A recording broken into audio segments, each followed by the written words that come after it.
The film begins with a chilling scene. A young woman named Melanie crawls out of a grave, only to encounter a mysterious figure wielding a pickaxe. Pleading for mercy, she is mercilessly struck down. Please! The story then shifts to the present day, where 5 friends travel along a desolate road. Among them is Clover, Melanie's sister, determined to uncover the truth behind her siblings' disappearance. Their journey leads them to a small store, where Clover plays Melanie's final video. In it, Melanie speaks of her grief over their mother's death and her need to escape home to heal.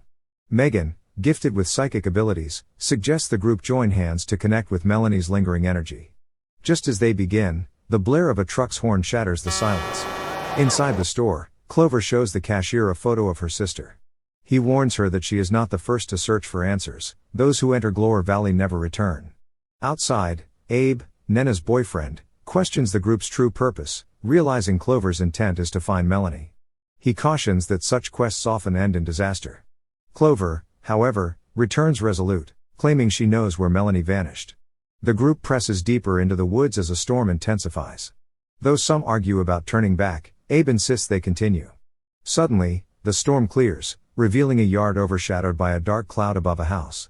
The eerie silence unsettles them.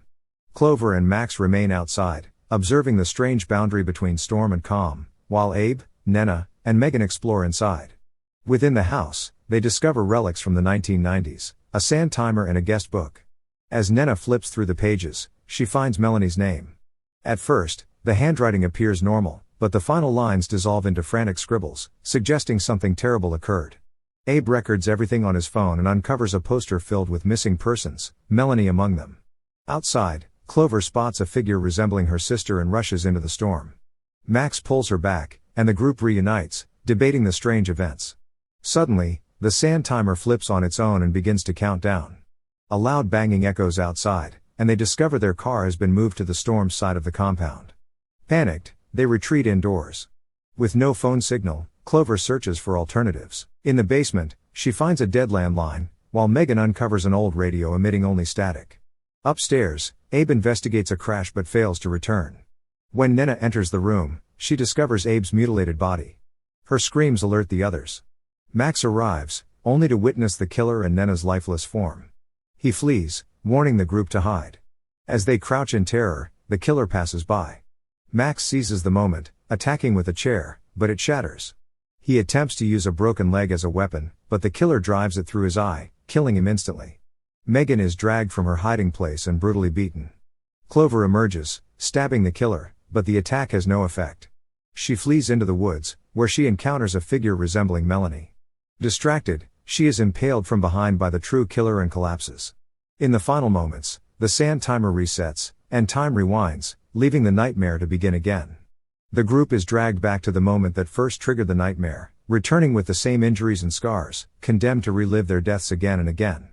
On the wall, the missing persons poster now bears new photographs, Mel, Clover, and the rest of them. Megan's psychic senses flare, she feels the dark energy intensifying. Abe suggests escape, but Nena warns against it, reminding them that the killer may still be outside and that they were all murdered only minutes earlier. Her name appeared twice in the guest book, just like Mel's, confirming that the night is trapped in a repeating loop. Suddenly, the lights flicker and a door slams shut on its own, creaking open and closed without anyone there. Abe braces the door while Max wedges it shut with furniture. Then, from outside, Melanie's voice cries for help. Clover's heart aches to save her sister, but the others insist it is a trap. Ignoring their pleas, Clover rushes out, only to find a mysterious building looming before her. A force drags her toward it while the others are shoved back into the house they came from. Max wants to chase her, but Abe stops him, warning that he will die just as she did. Tension rises as Abe accuses Max of wanting Clover for himself, sparking a heated argument with Nena. Inside the strange house, Clover awakens surrounded by eerie masks. In the corner sits an old woman breathing through an oxygen tank, listening to a news report about a local disaster. Clover tries the locked door, pleading to be released. The woman tells her there is only one way: survive the night or become part of it. She then suffocates Clover with a mask, transferring her essence as the old woman crumbles to dust. Meanwhile, Abe and Nena attempt to flee in the car, but a monstrous figure blocks their path. Abe reverses in desperation, only for the doors to lock themselves, trapping them inside. The masked figure appears and murders them both.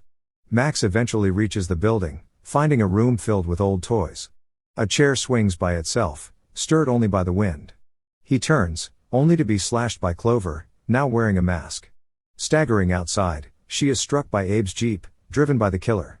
The cycle resets once more. This time, the group notices a water tank that wasn't there before. Realizing their mistakes, they barricade themselves in a bathroom. Parched, Abe drinks from the tap and offers it to the others. They all drink. Clover recalls the old woman's warning: they must survive the night to break free. Max suggests that perhaps all they need to do is endure until dawn, but failure would trap them forever as part of the night's horrors. Suddenly, Abe begins coughing violently, blood spilling from his mouth onto Nena. As she tries to wash it off, Megan stops her, realizing the water is contaminated. In an instant, Nena explodes. Panic spreads, Megan follows, bursting apart. Clover begs Max to kill her before it's too late, hoping they can reset and try again, but he cannot. He explodes before her eyes. A man enters the room, the cashier from the store. Coldly, he tells Clover she almost succeeded, but survival cannot be achieved by waiting. Her head explodes instantly. The timer resets, and the group is once again dragged back to the beginning. Megan notices something strange: she is growing an extra tooth. Clover insists that waiting for the timer is futile, they need a plan. Searching the house, Clover finds old IDs belonging to the store owner, Dr. Hill, once the town psychiatrist. Abe uncovers a newspaper article about a mining disaster in Glor Valley 20 years earlier, where miners dug too deep, killing over 1,000 people. Dr. Hill was brought in to help survivors cope with the trauma. The group realizes the town was buried alive during that catastrophe. Nena discovers a door that seems like an exit, but beyond it lies a terrifying path. She quickly shuts it, deciding they must search elsewhere. Megan remarks that whoever orchestrated this wants to keep them terrified. Max then discovers a VHS tape. When played, it shows a man trapped in a lab, begging to be freed. A doctor explains that the patient is suffering from starvation, muscle atrophy, and overwhelming fear, despair, and hopelessness. He adds that the trauma of the mining disaster continues to haunt survivors and newcomers alike. The longer they remain trapped, the more desperate they become, eventually transforming into Wendigos.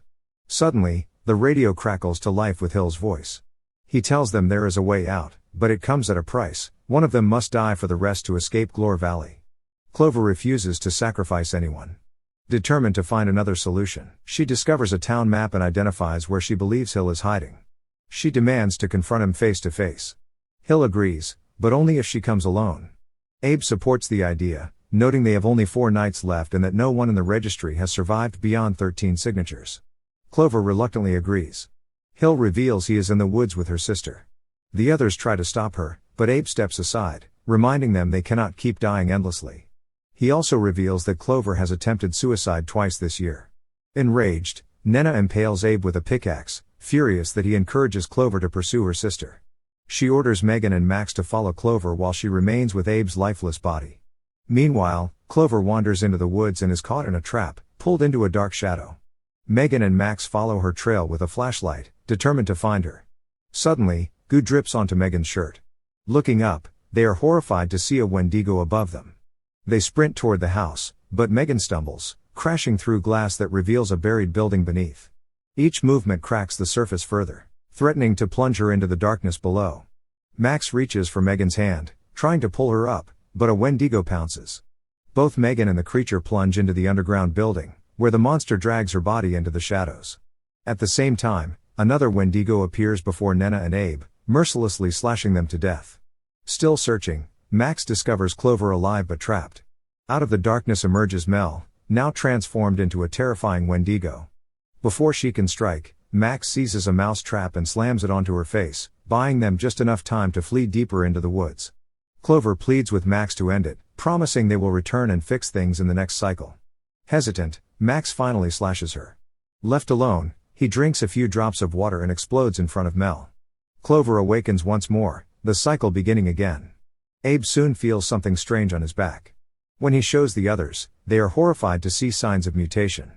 Desperate to calm him, they insist he's fine. Clover asks how long they've been trapped. Max guesses 4 nights, but Nena corrects him: it has been 13. She urges Clover to check the registry book, explaining that no one has ever survived beyond 13 nights.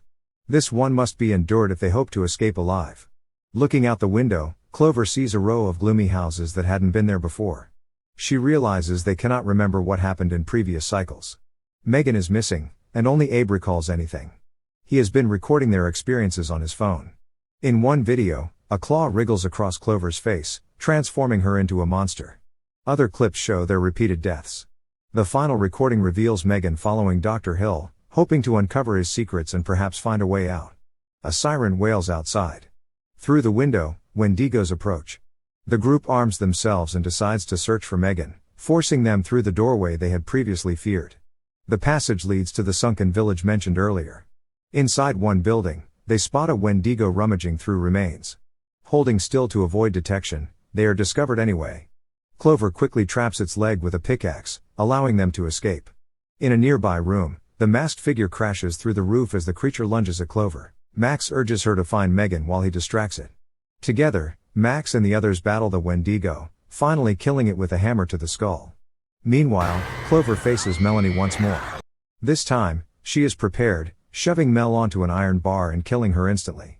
Clover then finds Megan imprisoned in a lab, a snarling creature chained across from her.